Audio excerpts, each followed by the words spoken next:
136 ხმით 13-ის წინააღმდეგ ბულგარეთის პარლამენტმა მხარი დაუჭირეს საკუთარ ტერიტორიაზე მდებარე ბეზმერის საჰაერო ბაზაზე 24 ივლისიდან 1 ოქტომბრამდე პერიოდში საწვავით გამმართველი 8-მდე ამერიკული KC-135 ტიპის საჰაერო ხომალდის საჭირო აღჭურვილობის და 250-მდე სამხედრო მოსამსახურის განლაგებას.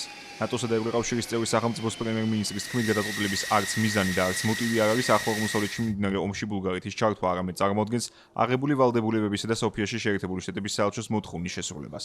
ქვეყნის საელჩოს მინისტრის დიმიტარ სტოიანოვის თქმით, სტრატეგიული პარტნიორი ვაშინგტონისგან მიიღეს შესაბამისი გარანტიები, რაც მოიცავს ბულგარეთის ეროვნული ინტერესების ზიანის მიყენების მინიმუმამდე დაყვანას.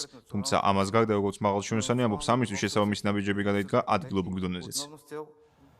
სურს ხაზგასმით აღვნიშნო, რომ ჩვენ დიდ მნიშვნელობას ვანიჭებთ ირანის ისლამურ რესპუბლიკასთან არსებულ ურთიერთობებს და კატეგორიულად გამოვრიცხავთ, რომ ახლო აღმოსავლეთში სამხედრო ოპერაციები ბულგარეთის ტერიტორიიდან განხორციელდეს.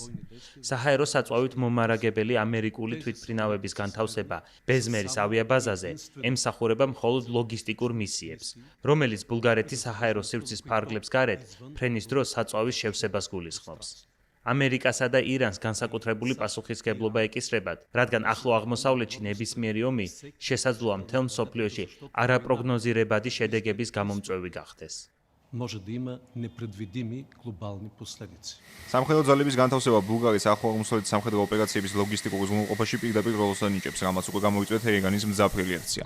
22 ივლისს ირანის საგარეო საქმეთა სამინისტროს პრეს-სპიკერმა ისმაილ ბაღაემ განაცხადა, რომ ამერიკის სამხედრო თავდასხმების ნებისმიერი ფორმით მხარდაჭერა ბულგარეთს თეირანის წინააღმდეგ აგრესიისა და ომის დანაშაულების თანამონაწილედ აქცევს.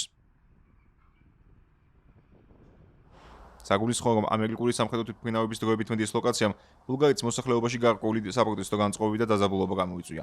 მათი შეფასებით, საერთაშორისო ვალდებულებების მიუხედავად ქვეყანა მაქსიმალურად უნდა დისტანცირდეს გლობალური სამხედრო კონფლიქტებისგან, მით უმეტეს, რომლებიც არ მიმდინარეობს ევროპულ კონტინენტზე.